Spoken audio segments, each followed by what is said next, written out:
Donc ne jugez pas le débat en disant « regardez, il a été ça ». Puisqu'on vous dit que c'est ça, il y a 45 secondes, puisque je vous dis non, le débat dont vous dites qu'il a duré 45 secondes a duré entre 6 et 7 heures. Qu'on a et longuement débriefé dans cette émission, oui, en montrant probablement, de nombreux et larges extraits. Probablement, mais d'autres aussi ont débriefé autrement, en expliquant qu'effectivement tous les maires n'avaient pas été choisis, que les préfets en avaient choisi certains, que des questions avaient été écrites, qu'on avait demandé à tel ou tel de faire le casting en disant vous allez poser cette question, vous, ce serait bien que vous puissiez interroger, etc. Et il faut toujours...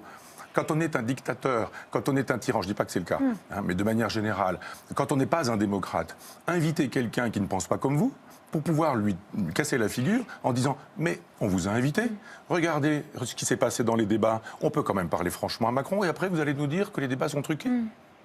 Vous n'iriez pas vous débattre avec Emmanuel Macron? Non, il a dit très précisément, il a donné la règle du jeu, il a dit, première chose, je ne changerai rien, et deux, on va débattre.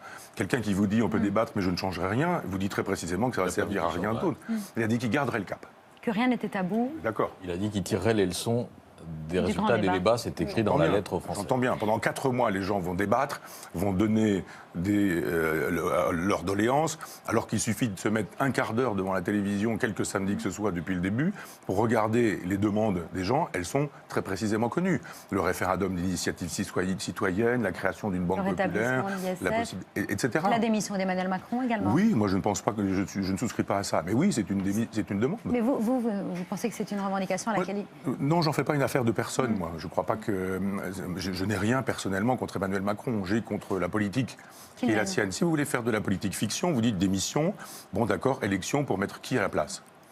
On va refaire le coup du... Vous n'allez tout de même pas choisir Adolf Hitler, donc il va falloir choisir quelqu'un qui va défendre la même ligne politique. Ce ne serait pas Emmanuel Macron, mon problème n'étant pas Emmanuel Macron, mais la ligne politique. Je crois que la dissolution ne changerait rien, parce qu'on aurait un Premier ministre qui de toute façon continuerait à mener cette politique. Il n'aurait pas vraiment grand choix d'ailleurs, et ce serait simplement reculer pour mieux sauter. Il y a des propositions éminemment politiques dans ce qui s'est trouvé dit depuis plusieurs semaines, que ces propositions politiques soient examinées par le président de la République. Il n'a pas besoin de dire « je n'entends pas ce que vous me dites ». Vous avez vu les images d'Aix-la-Chapelle quand la foule est en train de le huer.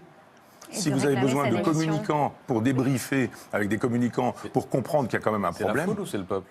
La foule haineuse? Mais je n'ai pas vu les images de la foule et du peuple, je ne peux pas vous dire. J'ai juste entendu un bruit puisque le plan... Mais le peuple c'est un concept, la foule ça peut être des images comme on les a vues à Aix-la-Chapelle ou ailleurs. Oui, non, mais pourquoi je vous dis, moi dans la mesure où je n'entends que des gens crier et que je ne vois pas d'image, je ne peux pas juger. Vous savez très bien l'art du montage, ce que vous montrez, ce que vous ne montrez pas, ce que vous cachez. Faites semblant de ne pas avoir compris ma question.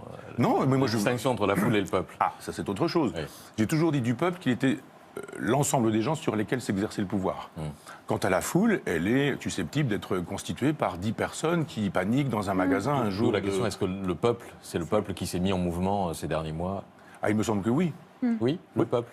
Bah, c'est ceux sur lesquels le pouvoir s'exerce. D'ailleurs, ceux qui exercent le pouvoir ne les aiment pas beaucoup. Et ceux qui ne se sont pas mobilisés ne font pas partie du peuple. Mais ça dépend ce que vous appelez se mobiliser. C'est-à-dire qu'il y a des croisements de réseaux sociaux qui font la démonstration qu'il y aurait à peu près 2,5 millions de gens derrière les Gilets jaunes. Ça fait du monde. C'est-à-dire que les gens qui ont plus ou moins liké ne sont pas forcément des gens qui descendent dans la rue. Donc je pense effectivement qu'il y a des gens dont la vie est constituée d'une espèce de vallée de larmes qui consiste à ne pas gagner grand-chose, à être exploité, à être humilié, à s'entendre dire vous allez payer, et encore plus cher, et autre chose, et autrement, à qui on ne donne ni dignité, ni grandeur, ni existence, à qui on dit vous allez pouvoir voter de temps en temps, mais il va falloir bien voter, ou à qui on dit vous allez pouvoir voter, mais vous avez mal voté sur ce traité, donc on va vous le faire avaler quand même, ce traité. Ça, ce sont ceux dont je dis que le pouvoir s'exerce sur eux, et qu'ils ne l'exercent pas.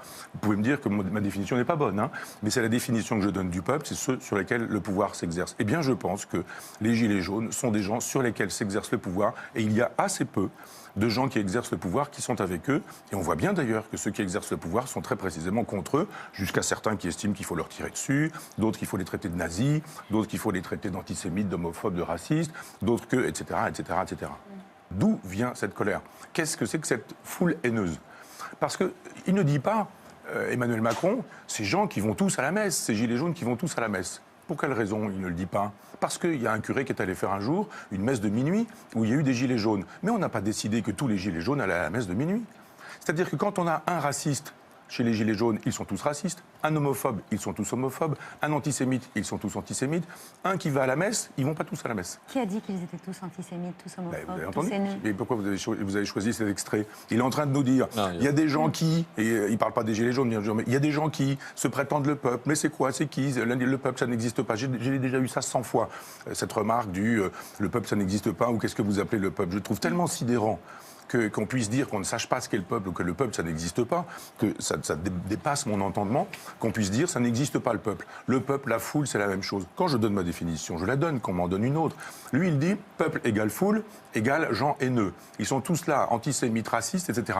Oui, il y a eu des racistes, des antisémites, des complotistes, etc. Non, mais personne n'a dit tous. Oui, c'est ça. Il le dit. Non, il ne dit pas. Repassons l'image. Certains. Vous voulez, on repasse l'extrait, mais il n'a pas dit tous. Certains. Enfin, on a ça dans la presse depuis le début, presse parlée, presse écrite, ministre de l'Intérieur, les intellectuels au service, etc. C'est exactement le même discours. On a monté ça en épingle en permanence. Vous les avez vus, ces photos de gilets jaunes à la messe de minuit? Non, hein? Et le type qui, effectivement, tient un propos homophobe, on le voit, lui, en boucle sur les chaînes. Le type qui secoue la voiture et qui dit ses insultes. Mais tout le monde s'emploie à dire qu'il ne faut pas les confondre, justement, depuis le début. Mais personne ne dit ça.